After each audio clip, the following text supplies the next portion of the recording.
What's up, everyone? This is Todd Hazelton with Techno Buffalo. You're looking at a white box, but inside this box is actually Sprint's Optimus G from LG.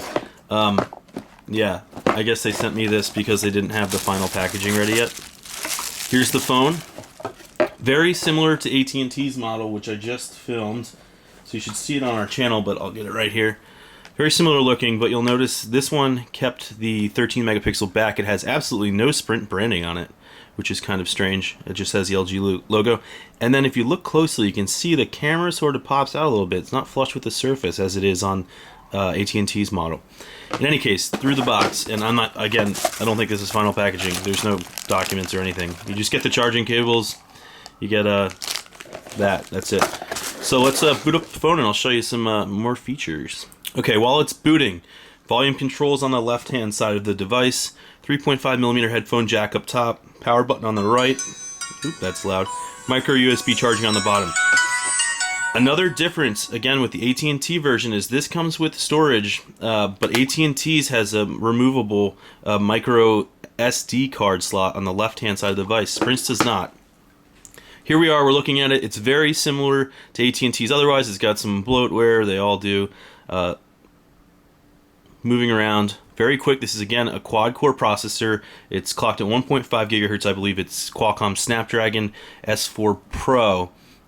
Super fast, 2 gigs of RAM. Everything's been amazing on these devices so far. Let's see, no downloaded apps.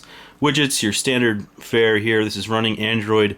Ice cream sandwich. LG has said that a Jelly Bean update is coming. I don't know when. You know that usually takes months. This should be a 4G LTE device. Here I am, though, and I have 3G in New York City, which is supposed to be one of Sprint's LTE markets. Quick memo. I went over this in the AT&T video. I'll show you here. It's really easy to use. So when it's activated, you can use it to, say, circle something and say, hey, this is the app that I told you to download, so go get it, and then save it. And you can save it to your notebook or gallery. I prefer gallery. And then send it off to friends. So it's great with maps. I don't want to bring up the map because then you guys are all going to know where I am and come and get me. But say on a calendar, and then I go to Quick Memo, and I say, this is the week that I'm going on vacation. Don't tell John. Saving it to the gallery. Done.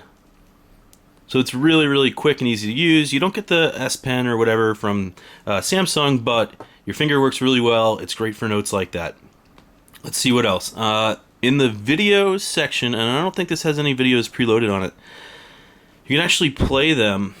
No, we don't. You can play them over anything you're doing. So you can change the opacity and write an email and sort of have the video up top, clear or fully viewable. It also has great DLNA, so you can share the video to your DLNA-enabled TV or your Xbox or anything like that. Excuse me, I'm getting over being sick. Let's see. Settings. Different settings menu here than on the AT&T version. This is sort of typical. Wireless networks immediately right there. You can go to more. NFC, you've got it all. You can change the lock screen just a bit. There's different clocks and shortcuts you can have on it. This one's cool. I like this one the best because it just looks awesome.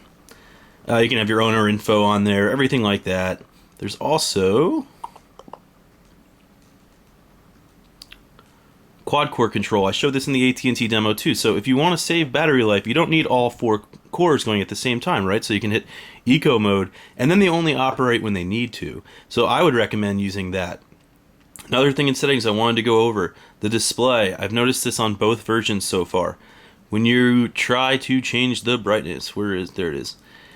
It's at 63%. Sometimes it says it's too hot to go to 100%, and it'll go back to like 66%. So that could be something with the quad-core control. I'm not sure yet. I've seen various reports online, but it has happened to me every single time. In any case, that is a quick look here at the Optimus G for Sprint. It's coming soon. This is Todd Hazelton with TechnoBuffalo.com.